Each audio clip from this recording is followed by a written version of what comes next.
All right, guys, welcome back. So we're on episode 2. I'm super excited about this one. This guy has an absolutely incredible story. And we really just got to talk it was probably about a week ago. It blew my mind how similar of a path we're kind of on right now. And I was like, okay, this guy has to come on. So man, I'll let you introduce yourself. Talk about everything, like your come up, like just real quick, like who you are, what you're doing, because it's obviously super impressive what everything that you have going on. Peyson, thanks, man. Excited to be here. When we connected, man, all the similarities of everything that we're doing, it's been pretty fun to be able to get to know you a little bit more, and excited to keep connecting as time goes on. I started in real estate as a salesperson in early 2022. And at that time, I was still working full time for Cutco, the knife company. I was managing a sales team for Cutco in LA, and decided to quit that in July of that year. So about 7 months after I had started. My first couple of months in real estate were slow. I thought I was the best thing ever because I opened my first escrow like 2 weeks after getting licensed. And I was like, dude, this is going to be the That's easiest awesome. job ever. And then I didn't open anything again for like 6 months. So I realized that it was just all luck, beginner's luck, you could call it at that time. Joined a different team, ended up just laser focused after I left my job at Cutco. 90 days, every day at the office, making calls from 8 a.m. to 11 every single day and open houses every weekend. Ended up closing out that year with 15 deals between November and December. And that is what ended up starting a chain of months where I was just doing 2, 3, 4 escrows every single month as an agent 1 year into the business. Got a production assistant to help me take over the day-to-day activity of showing clients, going to appraisals and inspections, so I could just kind of sit in my command center like Iron Man in his basement, just make my calls, talk to my people. And then I ended up moving into more of a leadership role with the team, where now I'm in charge of agent development and coaching and recruiting and growing the team.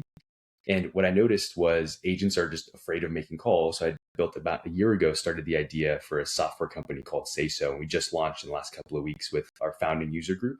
Not yet to the full public yet, but still kind of working out the kinks and making some moves. But that's, in a very abbreviated version, my story in real estate.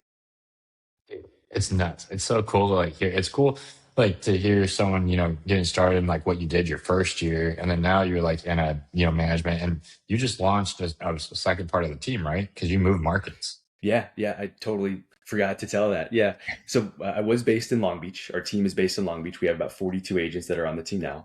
And about a year and a half ago, my now wife wanted to move back to Phoenix, where she grew up, because she was getting homesick. So we moved about a year and a half ago, while I was still doing deals, still managing the team in LA. And just a couple months ago, in January of 26, is when we launched the Anderson Group in Phoenix. So now I'm quasi satellite team lead for the Phoenix operation, building it out here while still helping out with a lot of the operations in LA. Nice.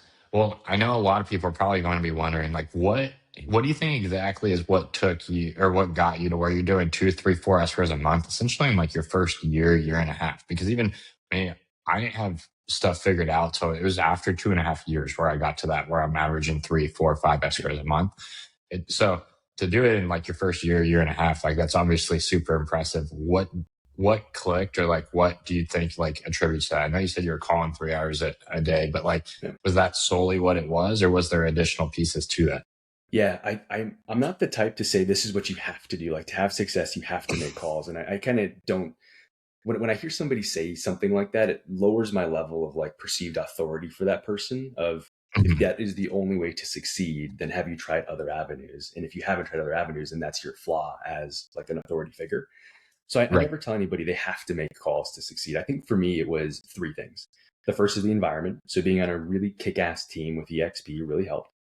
I think the second is getting in rooms where I knew I wasn't the smartest person, and kind of being a fish, in a small fish in a large pond. So I joined a couple different coaching groups when I was brand new in real estate. I didn't have the money to join the coaching groups, but I was like, I'll figure it out. So it was ended up, I forget exactly how much I was paying this coach, but I think it was like $1,200 a month when I wasn't selling any houses, to help me refine my scripting and my frameworks and everything that I had going on. I think the third is structure.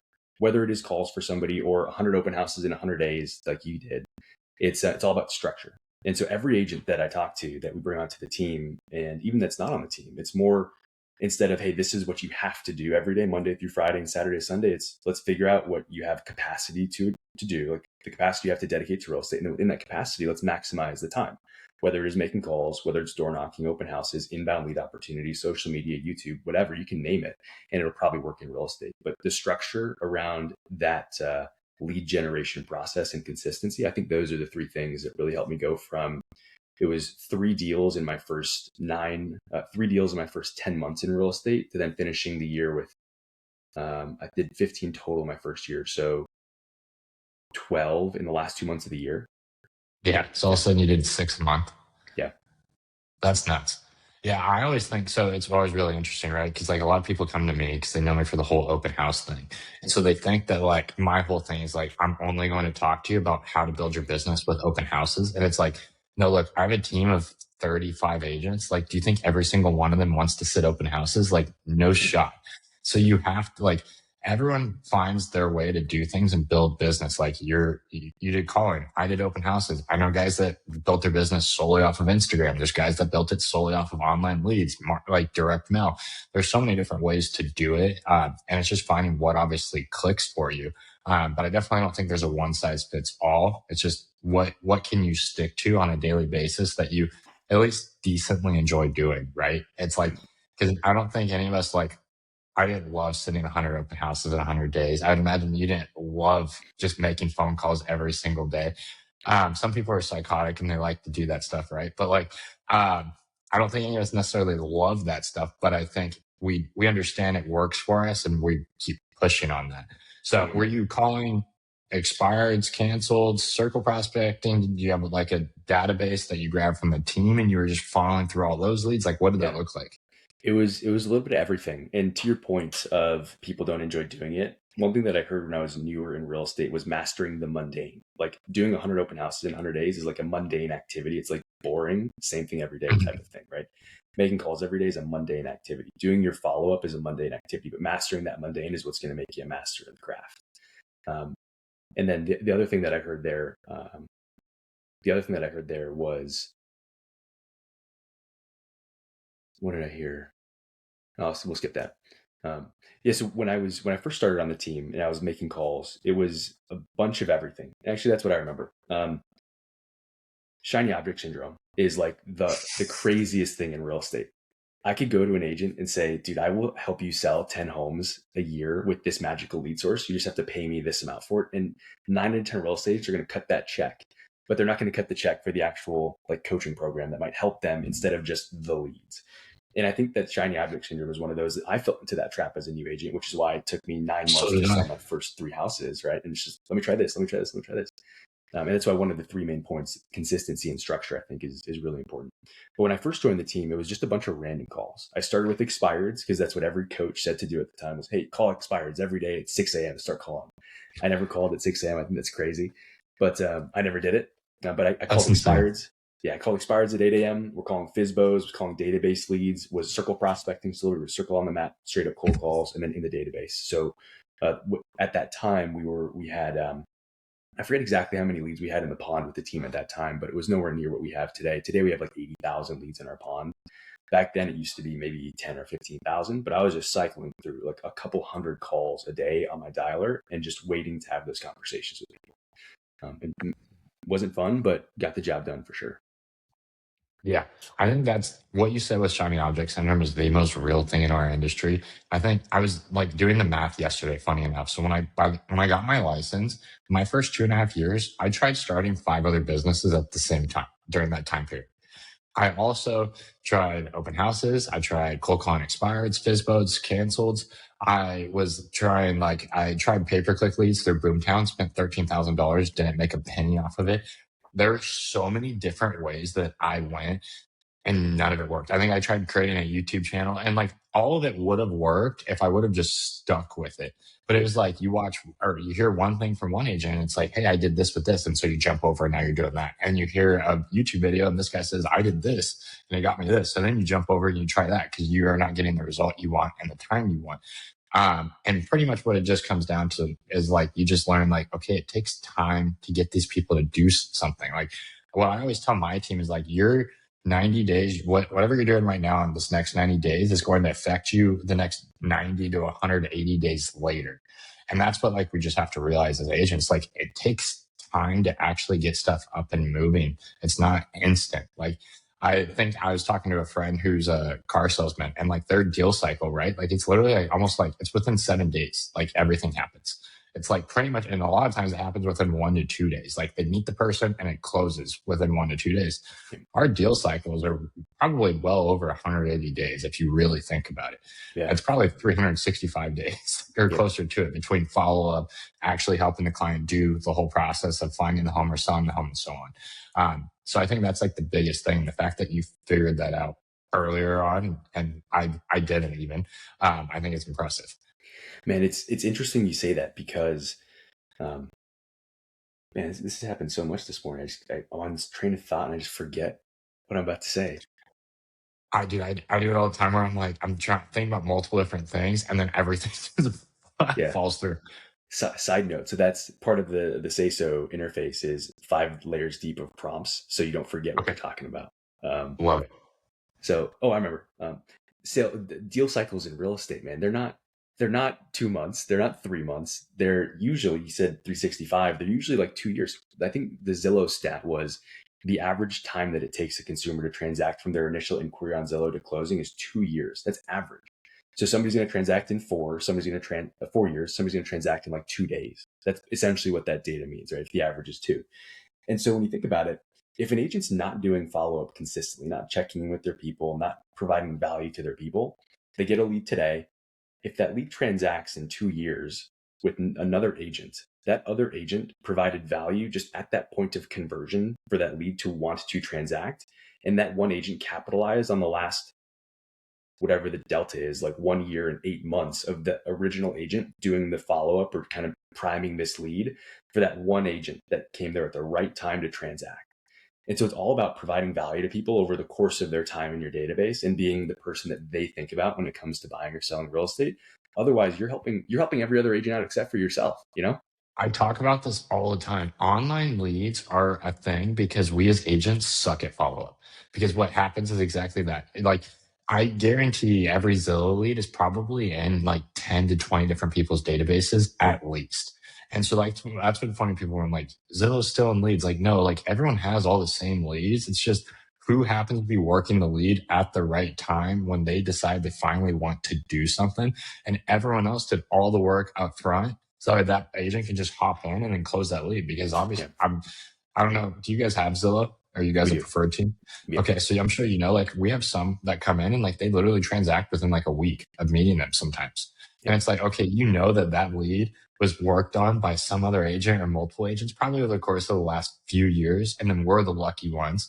And that's why Zillow gets to make the money they make on it because they put you in front of someone that's literally ready to do something potentially right now. And I think if agents just actually focused on the follow-up, we wouldn't need stuff like Zillow or realtor.com or any of these online lead platforms because we could just follow up and save that 35, 40% that you're having to pay to Zillow all the time. Yep, 100%. One of our agents, this is just a fun story. One of the lead levers that I wanted to start using in 2024, I think it was a YouTube channel. And so I posted my first YouTube video.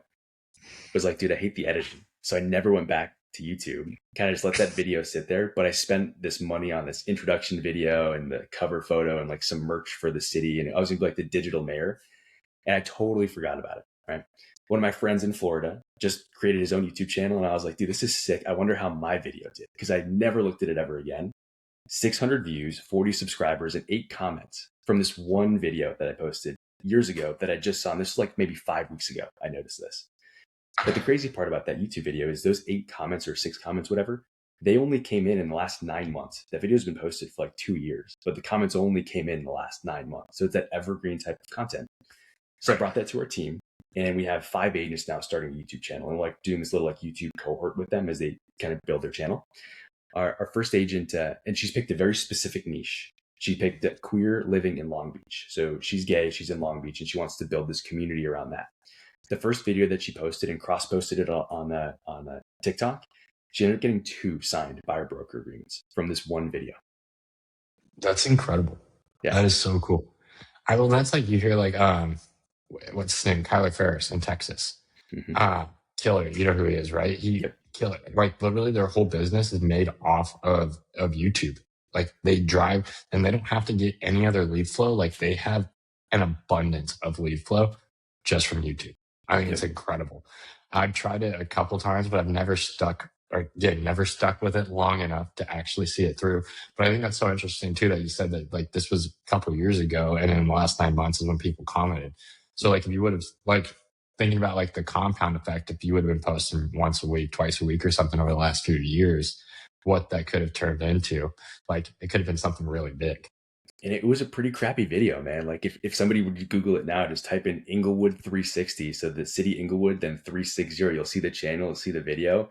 There's no B-roll. It's literally just me with a mic talking to the camera. It's terrible, but it worked. It usually, dude, sometimes it's the most simple stuff that works for content. And I think that's like one thing people have to realize with posting content these days. It's like there is a place for the super edited, super perfect content, but there's also a place for the super raw content. People like that just as much, especially I feel like as we're heading into all this AI stuff, which we obviously both love. But like some people like don't want to see the perfect all the time. They want to see the raw, more real life content. So I think that performed it in some cases performs better. But it definitely performs just as well as the super professionally, edited. You have the videographer, all the perfect things. They both perform pretty much the same. All it comes Yeah. down to is like, do you have a good topic you're talking about? That's really what it comes down to. Yep. Yep. I agree with that for sure. And thinking about it's so funny. I'm curious your thoughts on this. I was having a conversation with a friend the other day about software companies, right? Both starting software.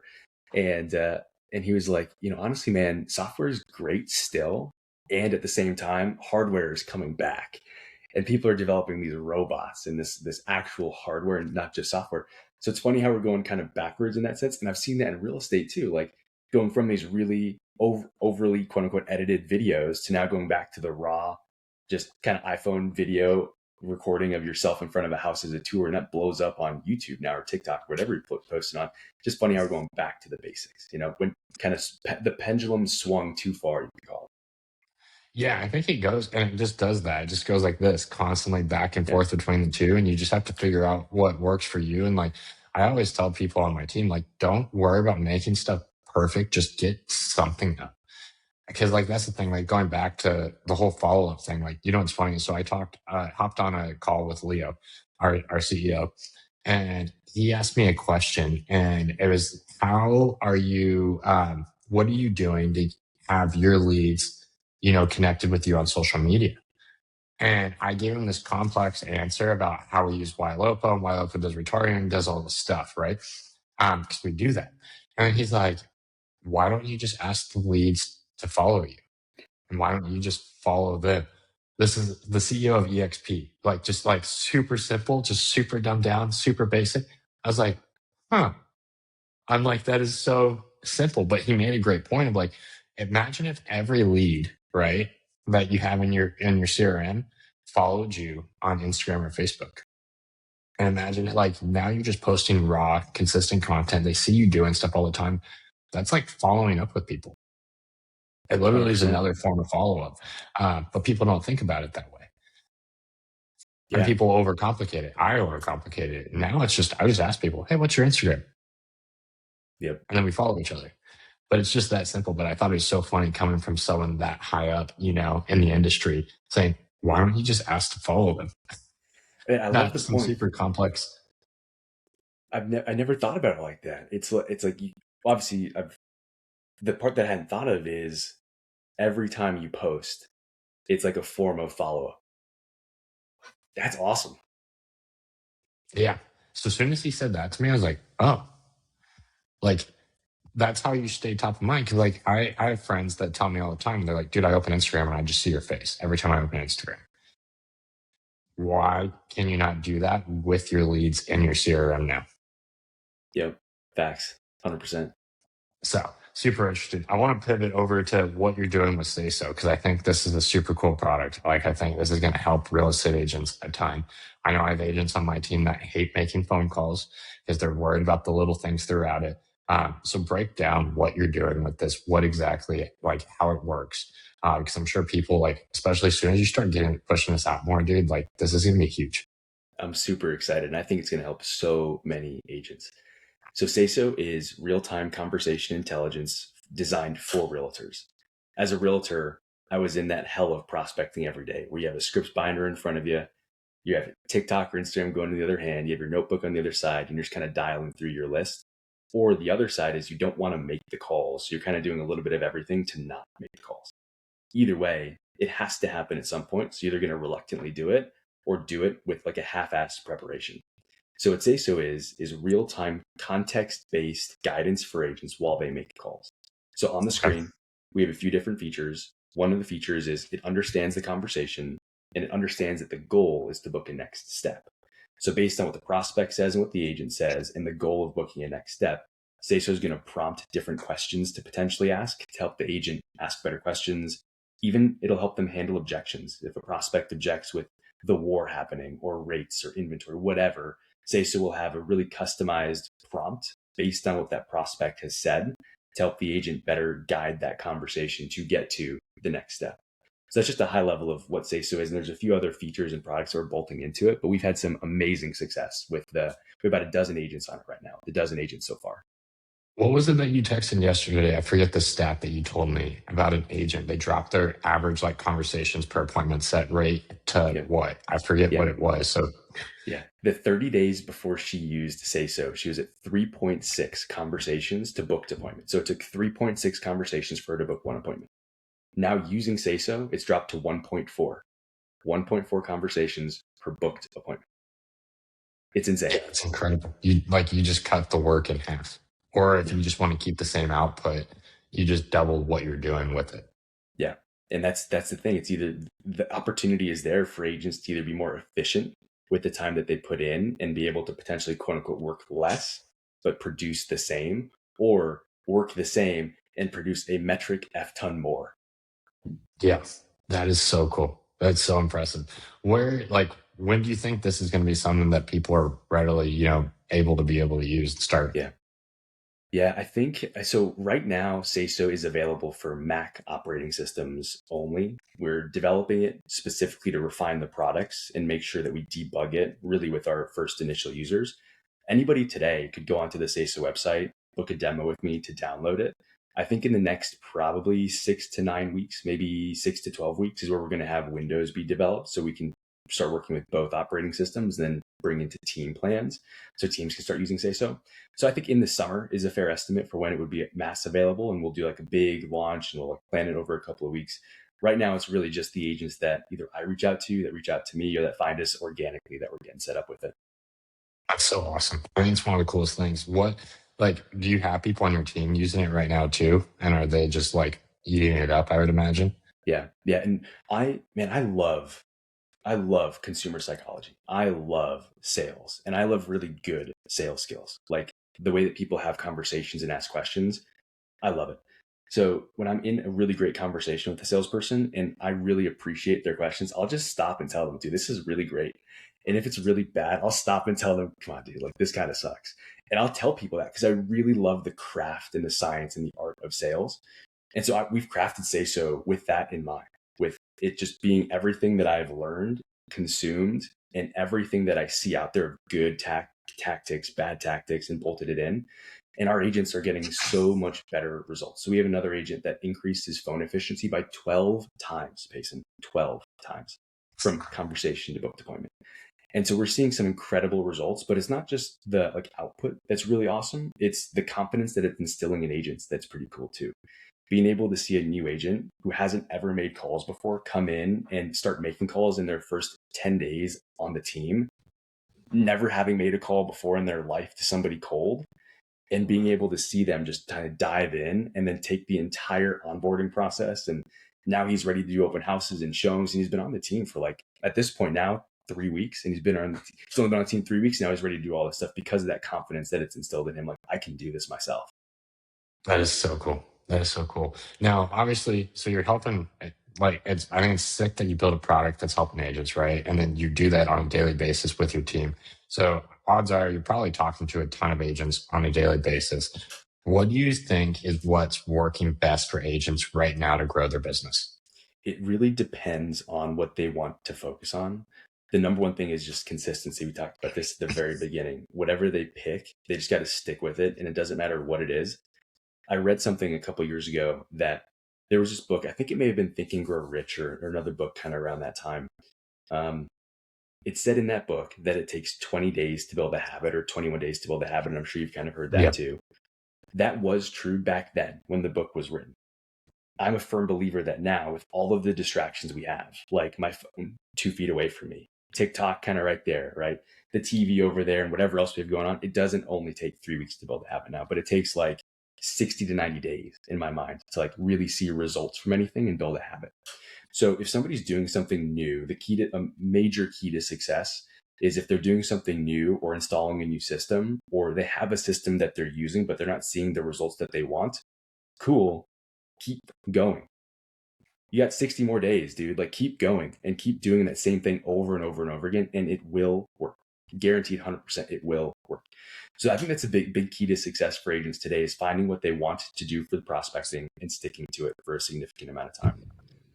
And then real estate is sold belly to belly over the phone, talking to people. It's not sold kind of just typing behind your computer, unless you have a really amazing social platform, right? That just generates a ton of inbound business. So that one drives me nuts, right? Like that's my thing all the time is like I tell agents all the time, stop texting these people and hoping that they're going to respond to you. They don't know you. They don't give a shit to respond to you.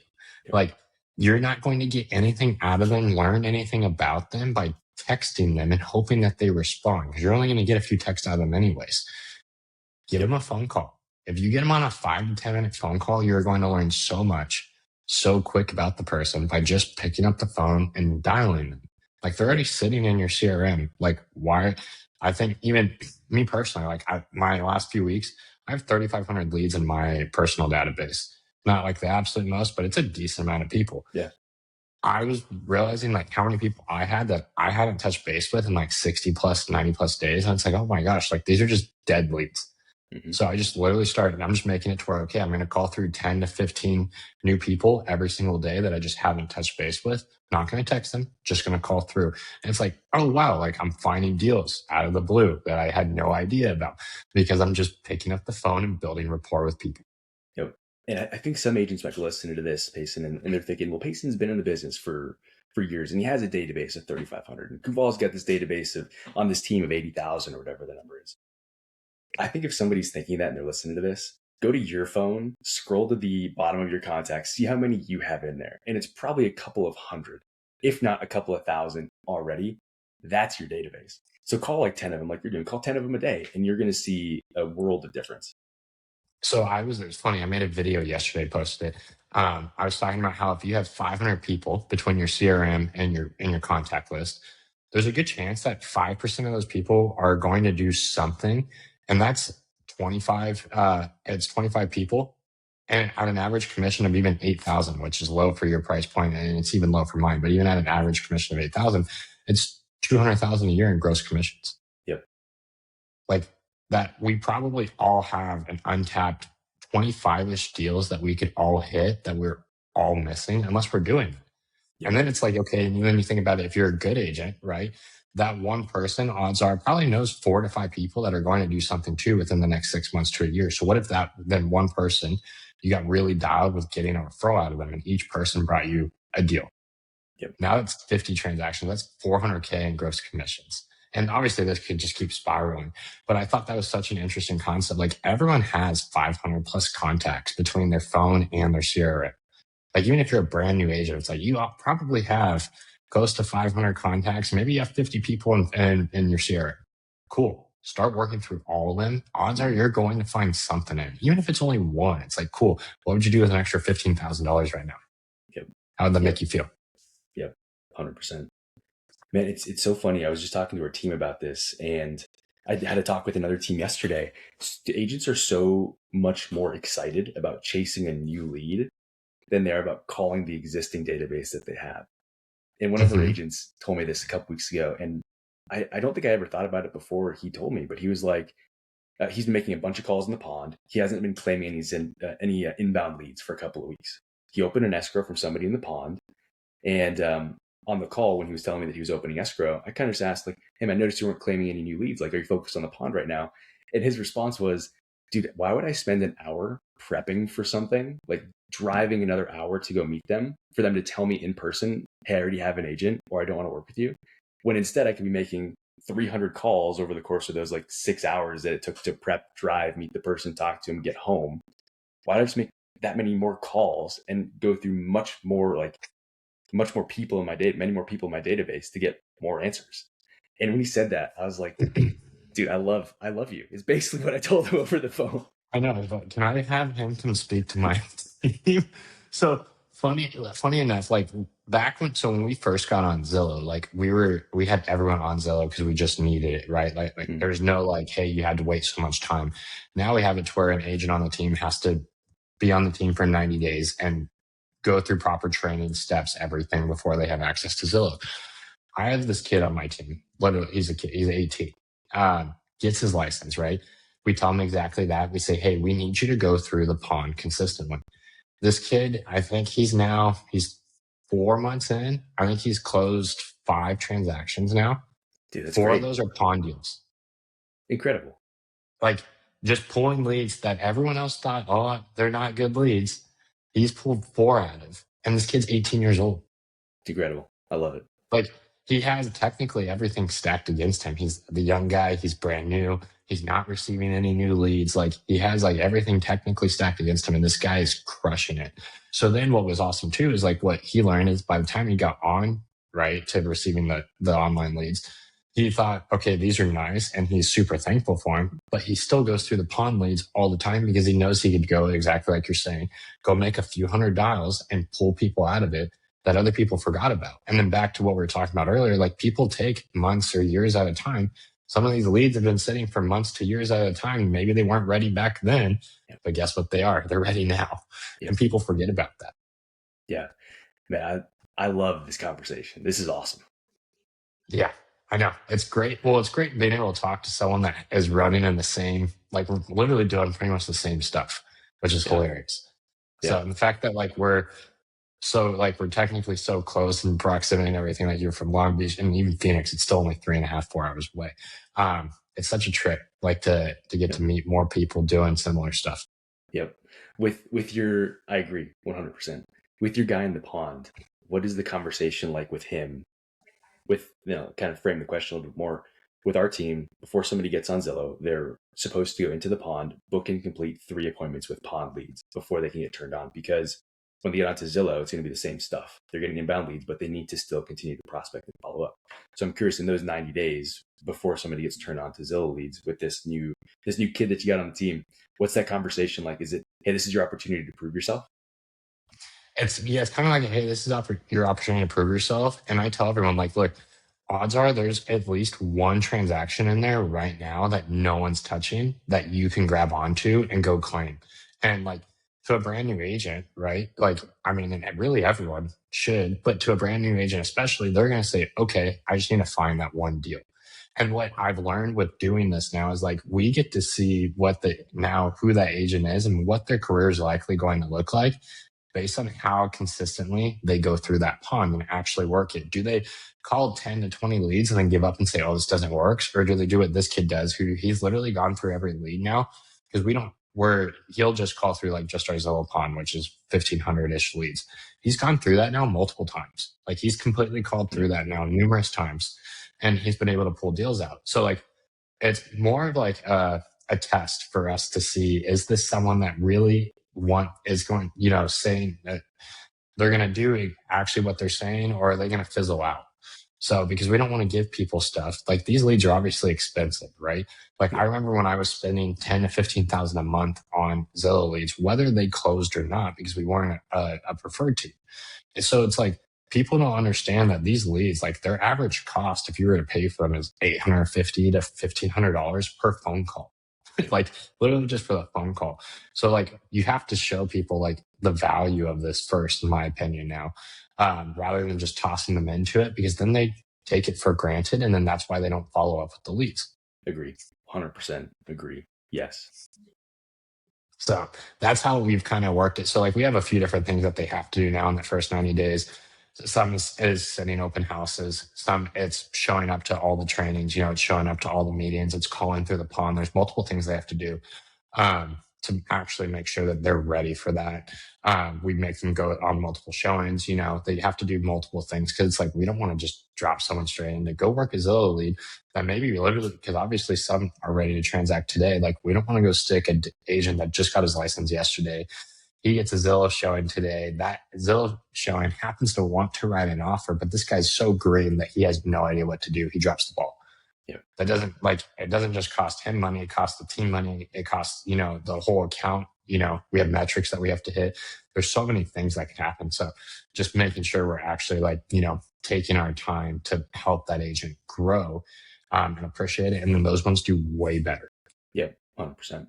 If there's an agent that's either on a team right now, solo or going through it, and they're thinking about that battle, like me versus me, which every agent has to deal with in the morning, what is your calling? Or what do you say to them of if they're waking up today, do I really want to do this today?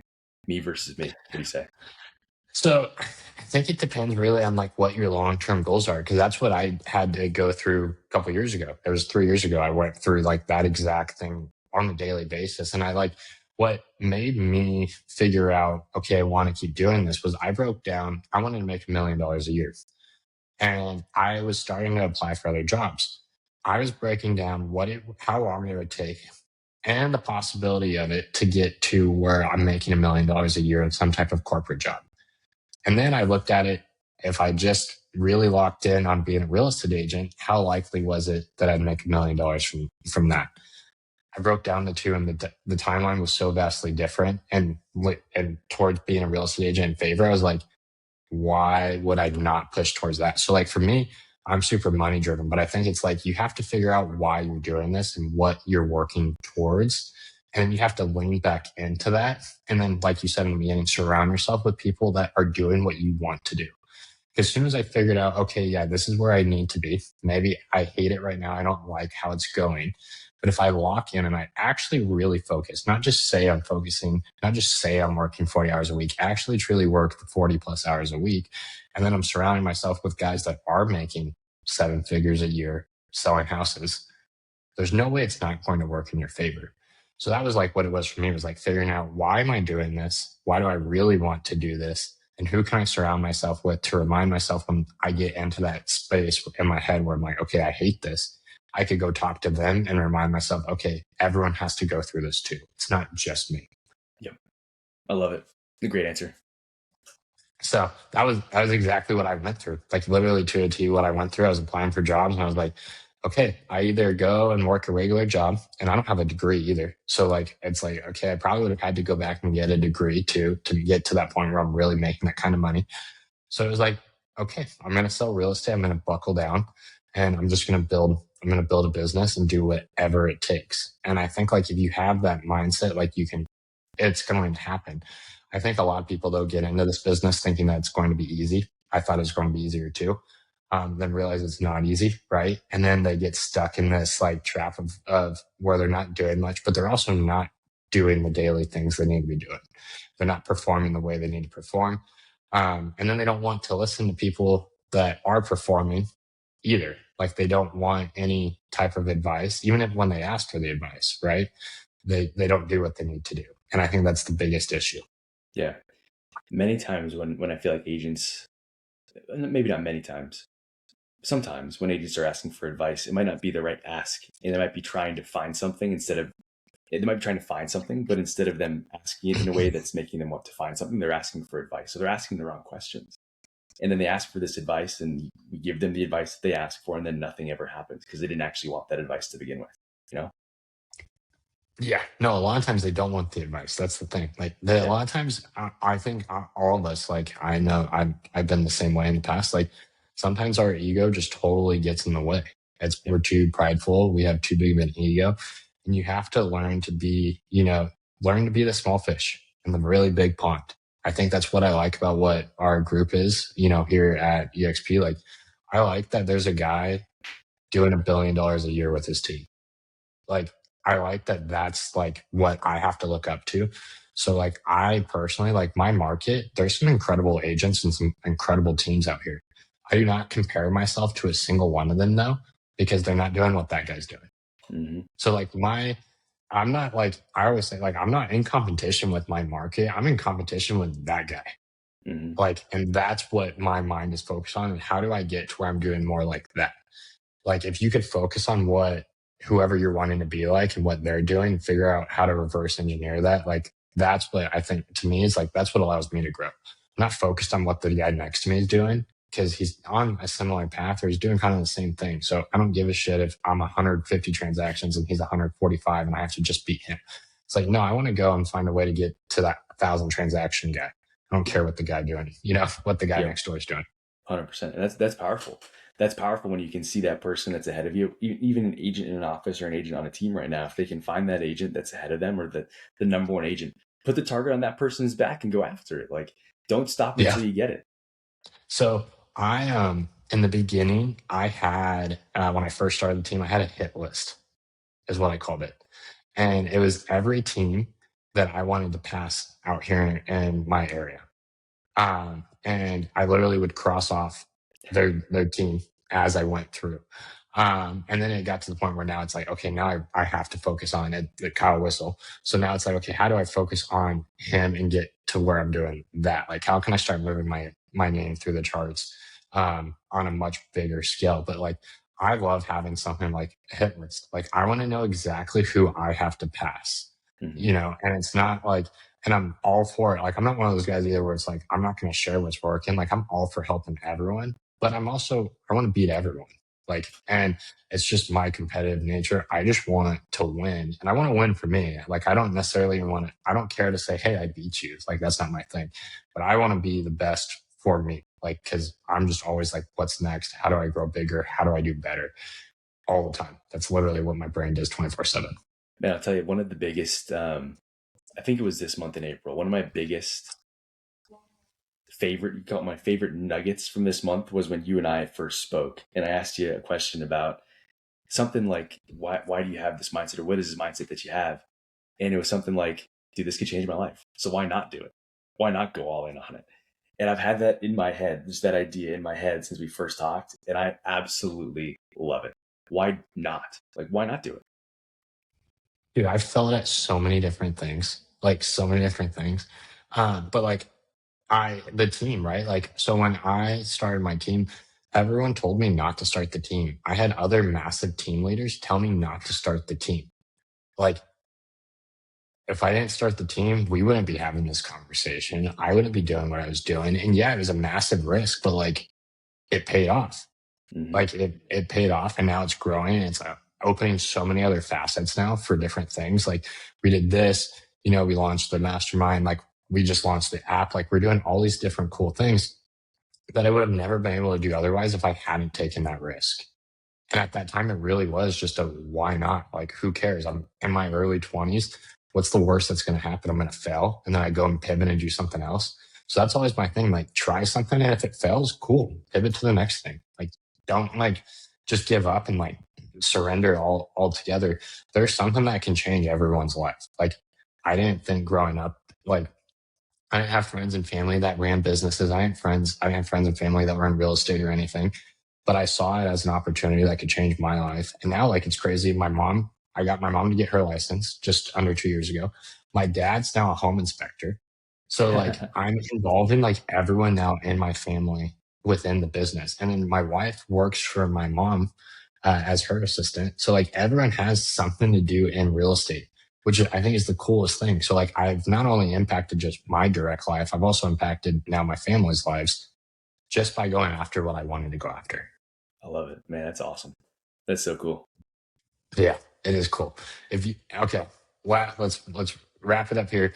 If you had any other words of advice, any wisdom for the agent that's just getting started, or the agent that is stuck, that is in that spot, maybe let's focus on the agent that is ready to quit right now. They've been in this for a few years. They have no traction, right? Like they've done a few transactions, but there's no consistency.